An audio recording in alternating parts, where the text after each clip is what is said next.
বঙ্গভূমি, মানুষের সাথে মানুষের পাশে।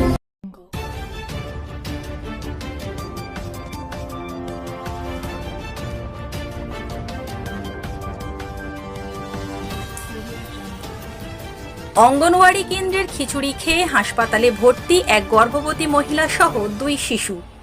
অঙ্গনওয়াড়ি কেন্দ্রের খিচুড়িতে টিকটিকি পড়ে যাওয়ার ঘটনাকে কেন্দ্র করে চাঞ্চল্য ছড়ালো এলাকায়।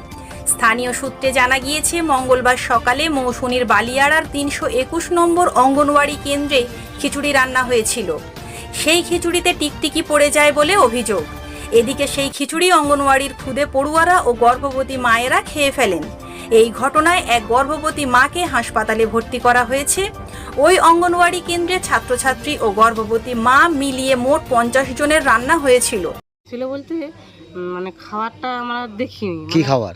খিচুড়ি। খিচুড়ি খাওয়া কি পড়েছিল? কি টিকটিকি। তারপরে টিকটিকি পড়েছে। তারপরে ফোনে ফোনে দিদিমণি বলে খিচুড়ি কি তোমার খাওয়া হয়ে গেছে? আমি বলে হ্যাঁ।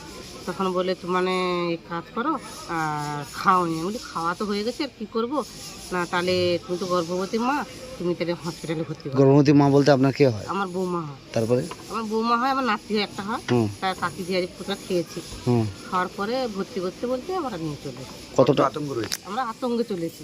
আপনি কতটা আতঙ্কে রয়েছেন? হ্যাঁ, তখন আতঙ্ক যে আমার তো মার কোনো হওয়া না, বাচ্চাটা বেঁচে আছে না, তার যদি কিছু হয় এই জন্য ভয়ে আমার আতঙ্কে নিয়ে চলে এসেছি। এখন কিরকম রয়েছে? ভালো আছে, এখন কিছু সমস্যা হয়নি। আমার দিদিমণিও কোনো ইয়ে না, দিদিমণি অনেক আমাকে সাহায্য করেছে। হয়েছে আমি কালকে স্কুলে এসেছি, আমার সহায়িকা দিদিও কাল স্কুলে এসেছিল এবং আমার শরীর অসুস্থ, ওই জন্য আমি ব্লাড দেওয়ার জন্য 8:30 নাগাদ স্কুল থেকে বেরিয়ে যাই। তা দিদি সবাইকে খাবার টাবার দিয়ে তারপরে গেছি।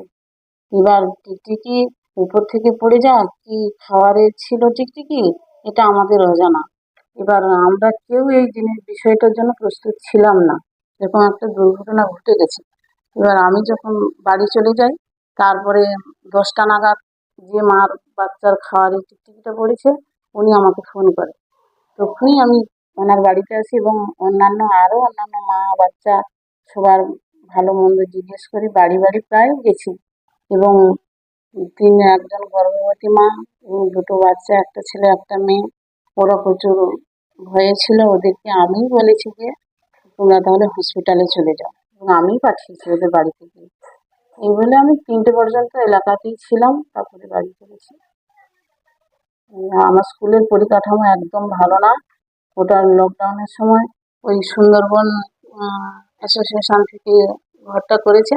শুনেছি নাকি এটা 8 লাখ টাকার স্কিম, কিন্তু নলকূপ বাথরুম কিছুই নেই, ঘর একদম ব্যবহারযোগ্য না, মাটি ভিজা, রান্নাঘর অন্ধকার, একটা জানলা।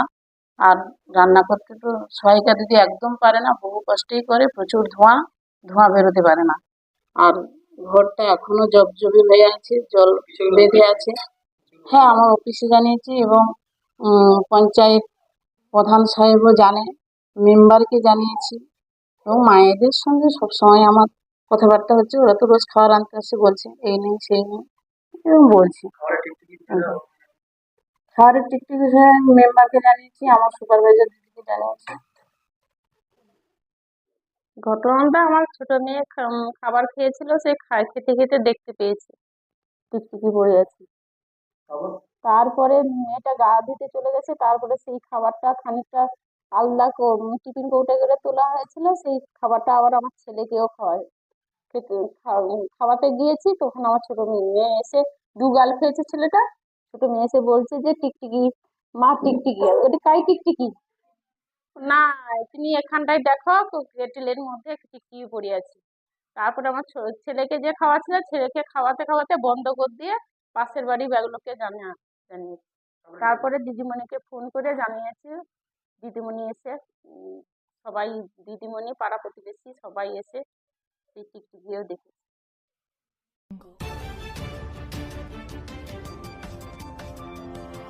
মৌসুমী থেকে রবীন্দ্রনাথ মণ্ডলের রিপোর্ট, বঙ্গভূমি নিউজ।